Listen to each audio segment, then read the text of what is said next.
ওপরে শো। না, তোমার সাথে শুব না। কেন? চিন্তা ভাবনা করে দেখো। আমি এই বলে নিচে বিছানা করে শুয়ে পড়লাম। নিচে কার্পেট আছে, বালিশ আর খেতা দিয়ে শুয়ে পড়লাম। আপু দুলাভাই কম্বল দেয় নাই। ভাবছে আজ রাতে এমনিতেই গরম থাকবো, কম্বল লাগবে না। আমি নিয়ত করলাম যতদিন পর্যন্ত নীলা আমার কথা মতো না চলবে ততদিন আমি নীলার শরীর টাচ করব না। আর যদি বেশি বাড়াবাড়ি করে তাহলে অন্য ব্যবস্থা করব। ভাবছিলাম আজ নীলার ২৭ বছরের জীবনের একটা কষ্টের ইতি ঘটতে যাচ্ছে, কিন্তু না, সেই কষ্টটা আরো দীর্ঘমেয়াদী হলো। নীলার মুখটা আমার চোখে ভাসছে। মন চাচ্ছে এখন গিয়ে মনের ইচ্ছা মতো কিস করার জন্য, কিন্তু সেটা সম্ভব না। যেদিন পর্যন্ত আমার পায়ে ধরে মাপ না চাইবে ততদিন পর্যন্ত কোনো স্পর্শ নাই। যদি পরকীয়া করে করুক, পরদিন অন্য মেয়ে নিয়ে আসবো।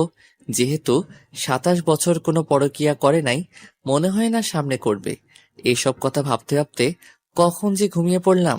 সকালবেলা ঘুম থেকে উঠে দেখি নীলা পাশে আমাকে জড়িয়ে ধরে ঘুমিয়ে আছে বিছানার উপর। আমি সাথে সাথে উঠে পড়লাম।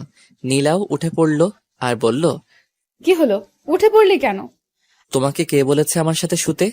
আমার মন চাইছে তাই। থাকো তুমি তোমার মন নিয়ে। আমি চলে গেলাম ওয়াশরুমে। ওয়াশরুম থেকে বের হয়ে টেবিল